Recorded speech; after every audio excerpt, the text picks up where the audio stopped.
ಇದೇ BJP ಸರ್ಕಾರದವರು, ಮಂತ್ರಿಗಳು, MP ಗಳು, MLAಗಳು, ಅವ್ರ ಎಂಟೈರ್ ಎಕೋಸಿಸ್ಟಮ್ ಯಾರಿದ್ದಾರೆ ಈ ವಿದ್ಯಾರ್ಥಿಗಳಿಗೆ ದೇಶದ್ರೋಹಿ ಅಂತ ಹೇಳ್ತಾರೆ. ಅವ್ರು ಮಾಡ್ತಾ ಇರುವಂಥ ಪ್ರತಿಭಟನೆಗೆ ವಿದೇಶದಿಂದ ದುಡ್ಡು ಬರ್ತಾ ಇದೆ ಅಂತ ಹೇಳ್ತಾರೆ. ಆಪೋಸಿಷನ್ನಿಂದ ದುಡ್ಡು ತಗೋತಾ ಇದ್ದಾರೆ ಅಂತ ಹೇಳ್ತಾರೆ. ಅಲ್ಲಿ ನೀರು ಕುಡಿದ್ರೂ ಕೂಡ ಅದು ಕೂಡ ಅಮೇರಿಕಾದಿಂದ ಬರ್ತದೆ, ಬಾಂಗ್ಲಾದೇಶಿಂದ ಬರ್ತಾ ಇದೆ, ಪಾಕಿಸ್ತಾನಿಂದ ಬರ್ತಾ ಇದೆ ಅಂತ ಹೇಳ್ತಾರೆ. ಇವ್ರ ಮೇಲೆ ಡೆಲ್ಲಿ ಪೊಲೀಸ್ ಅವರು ಹಲ್ಲೆ ಮಾಡ್ತಾರೆ, ಲಾಠಿ ಚಾರ್ಜ್ ಮಾಡ್ತಾರೆ, ಟಿಯರ್ ಗ್ಯಾಸ್ ಬಿಡ್ತಾರೆ. ಮನಸ್ಸಿಗೆ ಬಂದಂಗೆ ಅವರಿಗೆ ದೈಹಿಕವಾಗಿ ದಂಡ ಕೊಡ್ತಾರೆ, ಮಾನಸಿಕವಾಗಿ ದಂಡ ಕೊಡ್ತಾರೆ.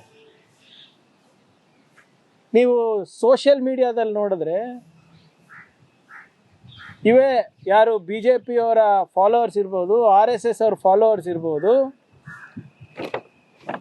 ಅವಾಚ್ಯಕ ಶಬ್ದದಲ್ಲಿ ನಿಂದಿಸ್ತಾರೆ.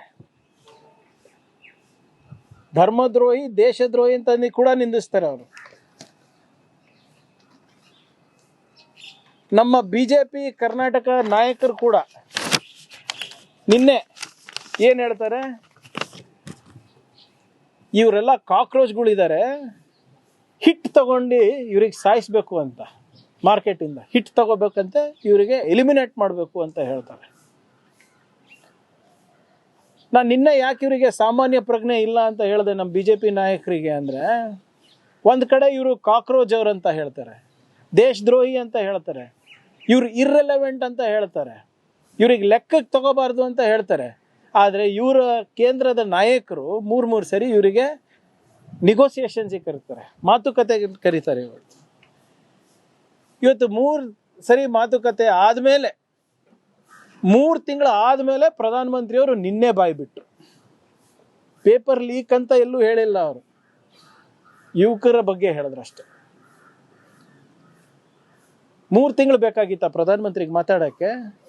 ಆಮೇಲೆ ನಾನು ಹೇಳ್ದಂಗೆ ಮೇ 15ನೇ ತಾರೀಕು ಪೇಪರ್ ಲೀಕ್ ಆಯಿತು, ಇವ್ರು ರಾಜೀನಾಮೆ ಕೊಟ್ಟಿದ್ದು ಜುಲೈ 25ನೇ ತಾರೀಕು.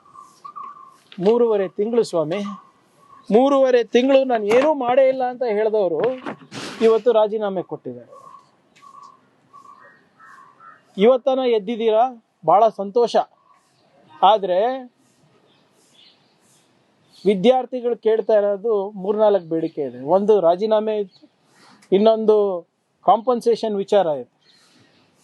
ಯಾರ್ಯಾರು ಆತ್ಮಹತ್ಯೆ ಮಾಡ್ಕೊಂಡಿದ್ದಾರೆ ಅವ್ರ ಕುಟುಂಬಕ್ಕೆ ಸುಮಾರು 1 ಕೋಟಿ ರೂಪಾಯಿ ಕೊಡಬೇಕು ಅಂತ ನೀವು ಅವರು ನಿನ್ನೆ ಮಾತುಕತೆ ಆಗಿದೆ, ಅದನ್ನೂ ಕೂಡ ಹೇಳಿಲ್ಲ ಪ್ರಧಾನಮಂತ್ರಿ ಅವರು. ನಾನು ಮಾಡ್ತೀನಿ ಅಂತ ಹೇಳಿಲ್ಲ ಇನ್ನಾನು. ಮತ್ತು ಎಲ್ಲ FIRs ಕೂಡ ವಿಡ್ರಾ ಮಾಡ್ಕೋಬೇಕು ಅಂತ.